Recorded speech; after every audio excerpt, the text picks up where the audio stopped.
If you've recorded an interview and you're going to stay in it as the interviewer, you might want to vary the layout of the screen. So, for example, in this example, my interviewee is Elle, and when she's speaking, I just want her to be in shot.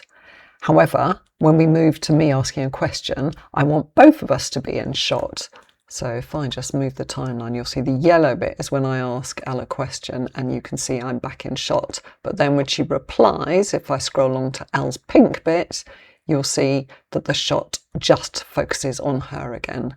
So to do that, what you need to create are scenes. To create a new scene, which will allow me to change the layout of that bit of the recording, hover over the playhead and you'll notice a little plus and it says add scene. And if you click on it, it will create a new scene above your timeline and gives you the opportunity to change the layout of that bit of the interview. And you can tell which bit you're focusing on is that it's just highlighted in that bluey colour.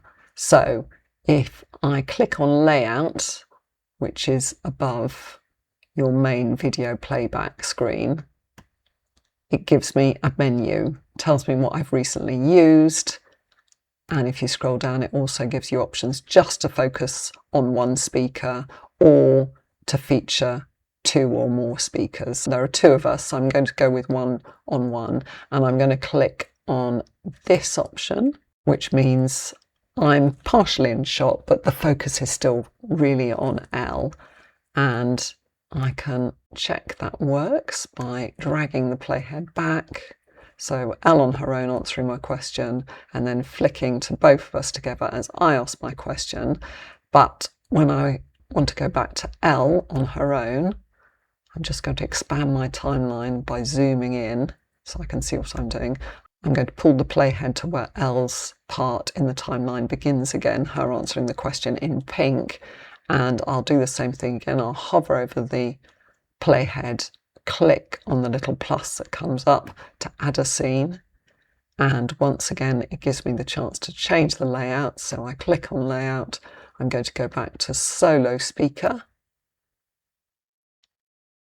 And once it's saved, that's what it should do. So if I just drag and play the bit I've just edited. You run your business by, all that different stuff gave me just a way to get under the hood a little bit more. Yes, and what I'm hearing then, so restructuring the way you frame your conversations allows viewers to hear those wise words more quickly than they might have otherwise done, is what I'm hearing. Yes, that's right. Yes. So I think what I've found, I only did the other way to create a scene is to go to the far left-hand side, and you'll see you have the option to add a scene here. So if you click on that, the same thing will happen, and a new scene will be added to the right-hand side of the playhead.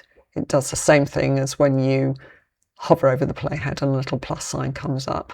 So again, I've got the option to click on layout, try new layout, and then if I play it, you'll see it's flicked.